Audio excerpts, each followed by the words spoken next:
Bienvenue au Canada, un podcast et un site internet qui vous procure des informations et des interviews sur l'immigration et la vie au Canada. Salut à vous, aventuriers du Nouveau Monde! Emma Charlin au micro, auteure, coach en mobilité internationale et podcasteuse. C'est l'épisode 85 du podcast et je l'enregistre en décembre 2025. C'est le jour 6 de ma série 25 jours, 25 clés pour votre départ au Canada. Aujourd'hui, nous allons découvrir les confidences de Sophie, notre héroïne. Elle se pose beaucoup de questions sur les programmes d'immigration au Canada. Journal intime, 21 mars, 22h17. Je craque. Voilà, c'est dit, je craque. Ça fait 2 heures que je fixe mon écran. 2 heures que j'essaye de comprendre ces fichus programmes d'immigration au Canada et je suis exactement au même point qu'il y a 2 heures. Non, en fait, c'est pire. J'ai encore plus de questions qu'avant. C'est un cauchemar, ce site du gouvernement. Mais il y a des sigles partout, un jargon impossible. Tu cliques sur un lien, ça t'envoie sur une autre page, puis une autre, puis encore une autre. Et au bout d'1 heure, t'es complètement largué. Tu sais même plus ce que tu cherchais au départ. Faut avoir fait un bac plus 30 pour s'y retrouver ou quoi? Et les programmes? Mais mazette les programmes, mais entre entrée express, candidat des provinces, PSTQ, travailleurs temporaires, mobilité francophone, mobilité internationale, permis d'études. Je choisis quoi, moi? À chaque fois que je crois avoir trouvé le bon, paf, une nouvelle condition débarque. Ah mais attendez madame, il vous faut un test de langue validé. Ah non mais attendez madame, il vous faut une équivalence de diplôme. Ah non, j'avais oublié madame, il vous faut aussi de l'expérience canadienne. Ah, au fait madame, il vous faudrait une offre d'emploi ferme aussi. Mais je fais comment moi? Je suis pas encore au Canada et je devrais déjà avoir un emploi ou de l'expérience de travail au Canada? Non mais c'est quoi cette logique de fou? Franchement, je me demande, mais les autres, ils font comment? Ils arrivent mieux que moi ou pas? Sérieux, j'aimerais bien savoir comment ça se passe pour eux. Parce que moi, là, j'ai l'impression d'être débile. La seule débile du coin qui comprend rien à rien. Le truc, c'est que je veux tellement y arriver, tellement. Pour mes fils, pour mon mari, pour nous. Mais j'ai la boule au ventre, quoi.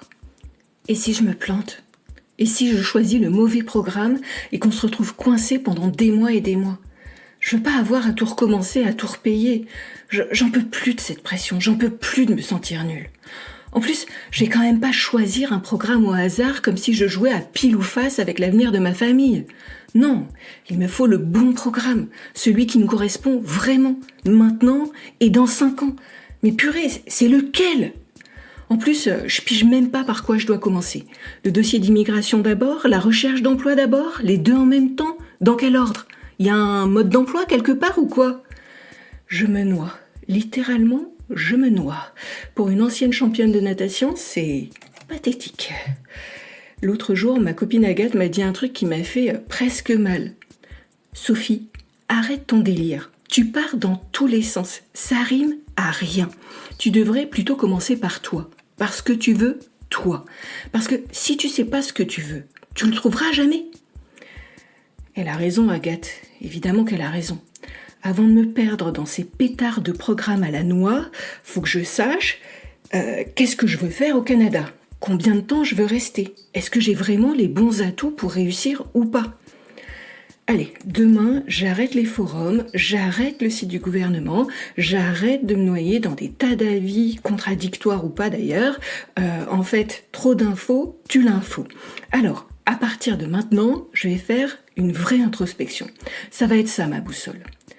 Mais est-ce que j'y arriverai toute seule ? Lorsque je lis le journal de Sophie, je reconnais une réalité que connaissent beaucoup d'immigrés. Ce n'est pas tant une difficulté technique qu'une forme d'épuisement mental. Un épuisement qui s'installe quand on tente de comprendre un système qui change souvent, qui est complexe et n'est jamais présenté de façon simple ou intuitive.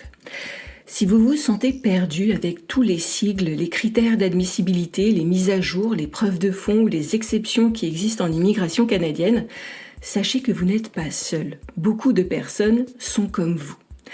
Ce n'est pas que vous manquez de compétences ou d'intelligence, c'est que l'immigration canadienne, c'est un univers fragmenté, exigeant et rarement compréhensible au premier regard. Votre confusion est légitime. votre frustration aussi. Maintenant, imaginez un autre scénario. Imaginez que, face à ce labyrinthe administratif, vous disposiez d'un fil conducteur puissant. Imaginez que vous sachiez précisément ce que vous visez, à court terme, à moyen terme et à long terme. Imaginez que vous sachiez faire la part des choses entre ce qui est essentiel et ce qui ne l'est pas. Imaginez que vous puissiez enfin avancer sans perdre des mois à explorer des pistes qui, de toutes les façons, n'ont jamais été adaptées à votre réalité. Ne retrouveriez-vous pas votre énergie, votre détermination et votre confiance, simplement parce que vous savez où vous allez et pourquoi vous y allez ?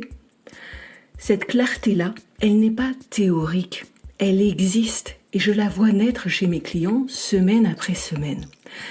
Très souvent, lorsque des personnes viennent à moi, elles sont exactement dans la même situation que Sophie, noyées sous l'information, incapables de trier, terrorisées par l'idée de choisir le mauvais programme. Et pourtant, quand on parle ensemble de leurs envies et de leurs projets de vie, quand on décrypte les rouages et qu'on analyse leurs atouts, la panique redescend, la charge mentale s'allège et surtout, les décisions deviennent plus simples.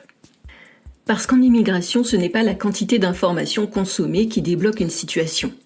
Vous ne gagnerez rien à lire tous les programmes d'immigration possibles et imaginables dans leurs moindres détails. Ce qui compte vraiment, c'est votre introspection pré-immigration. Qu'est-ce que vous voulez ? Voulez-vous devenir résident temporaire ou résident permanent du Canada ? Voulez-vous étudier ou travailler ? Et si vous voulez travailler, acceptez-vous que votre départ soit conditionné par l'obtention d'un emploi ou pas ? Il y a des dizaines de questions à vous poser et il y a tout plein d'implications à la clé. Mais ce qui est sûr, c'est que quand vous avez des réponses à toutes ces questions, quand vous avez réellement passé du temps sur votre introspection pré-immigration, alors vous pouvez obtenir une vraie direction. Il devient beaucoup plus facile ensuite de faire une sélection. C'est quelque chose qui se construit avec structure et méthode, mais c'est quelque chose qu'il est difficile de faire seul.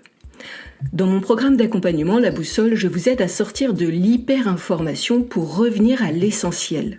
Votre projet, vos objectifs, vos forces, vos limites, votre agenda, les concessions que vous acceptez ou refusez. On ne parle pas vraiment de programme d'immigration, on parle de vous. On définit ce qui compte vraiment pour vous, afin que vous disposiez d'un filtre puissant pour avancer. Je ne vous dis jamais quel programme d'immigration choisir. Je ne remplis pas non plus vos formulaires à votre place. Ce que je fais, je vous apprends à poser les fondamentaux de votre projet, à les aligner, à avancer avec stratégie, en mettant à jour vos propres critères de sélection, en vous aidant à comprendre leurs implications et en vous permettant de devenir maître de vos décisions. Parce que si vous comprenez les rouages, si chaque pièce du puzzle est à sa place, vous aurez une vision claire, hiérarchisée et réaliste de ce que vous voulez. C'est cette vision qui vous permettra ensuite, seul ou avec un professionnel accrédité, de choisir le bon programme d'immigration, celui qui résonne vraiment avec votre projet. Si vous vous reconnaissez dans les questions de Sophie, si vous sentez que le sujet de l'immigration est devenu trop lourd pour vous, je vous invite à regarder la page service de mon site internet bienvenueaucanada.ca.